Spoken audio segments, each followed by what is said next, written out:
सही कहा है किसी ने, जो तकदीर में लिखा है वह आपको किसी न किसी तरह से मिल ही जाएगा। कोई आपके हाथ से छीन सकता है, लेकिन कोई आपके तकदीर से छीन नहीं सकता। देर से ही सही, जो आपके तकदीर में लिखा है वो आपको जरूर मिलेगा।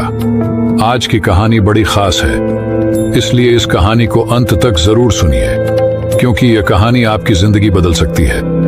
दोस्तों, बुद्ध ज्ञान यूट्यूब चैनल में आप सभी का दिल से स्वागत है। अगर आप चैनल पर नए हैं तो चैनल को सब्सक्राइब करके बेल आइकन को ऑन कर लीजिए। मैं हर रोज इसी तरह का वीडियो लेकर आता रहता हूँ। पुराने समय की बात है, एक महान संत हिमालय की गुफाओं में ध्यान कर रहे थे।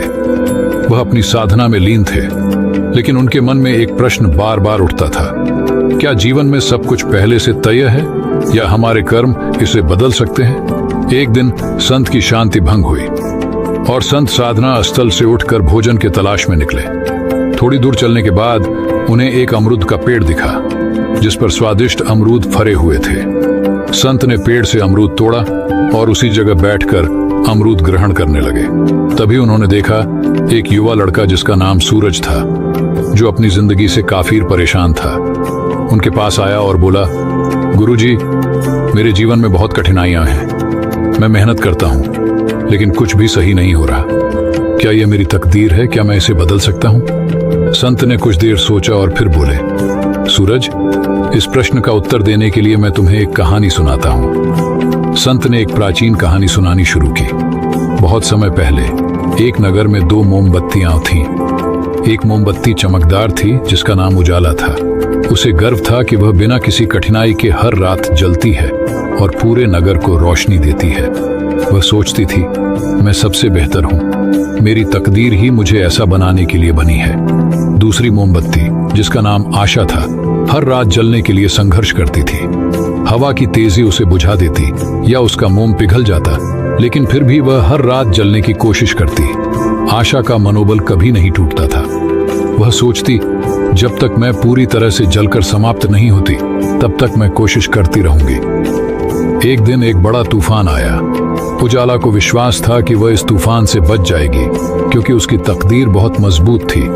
लेकिन जैसे ही तूफान आया, उजाला एक पल में बुझ गई और उसकी रोशनी खत्म हो गई। दूसरी ओर आशा ने अपनी पूरी शक्ति लगाकर जलने की कोशिश की। उसने हर बाधा का सामना किया और अंत में वह अपनी छोटी सी रोशनी को बचाने में सफल रही। जब तूफान खत्म हुआ, नगर में केवल आशा की रोशनी ही बची थी, जिसने सभी को अंधकार से बचाया। संत ने कहानी समाप्त की और सूरज की ओर देखा और पूछा, तो बताओ, सूरज किसकी रोशनी अंत में बची? सूरज ने कहा, आशा की गुरुजी। वह इसलिए क्योंकि उसने हार नहीं मानी और अपने कर्मों को निरंतरता दी। संत मुस्कुराए और बोले, यही बात है सूरज। तकदीर केवल उन लोगों का साथ देती है जो अपने कर्मों से उसे बदलने की कोशिश करते हैं। अगर तुम उजाला की तरह अपनी तकदीर पर गर्व करोगे और कर्म छोड़ दोगे, तो एक छोटे से तूफान में भी बुझ जाओगे। लेकिन अगर तुम आशा की तरह कर्म करते रहोगे, तो सबसे बड़े तूफान में भी तुम्हारी रोशनी बनी रहेगी। सूरज की आंखों में अब एक नई चमक थी। उसे समझ आ गया था कि जीवन में तकदीर का खेल कितना भी बड़ा क्यों न हो, असली ताकत उसके कर्मों में ही है।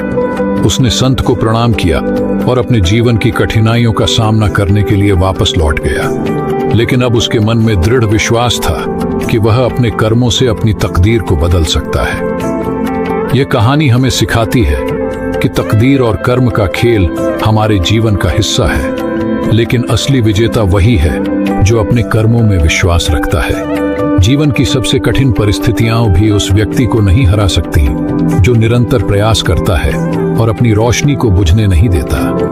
उम्मीद करता हूं आपको हमारी बुद्ध ज्ञान यूट्यूब चैनल की यह कहानी कर्म और तकदीर का रहस्य पसंद आई होगी। फिर मिलता हूं इसी तरह का वीडियो लेकर, तब तक के लिए दीजिए इजाजत। धन्यवाद।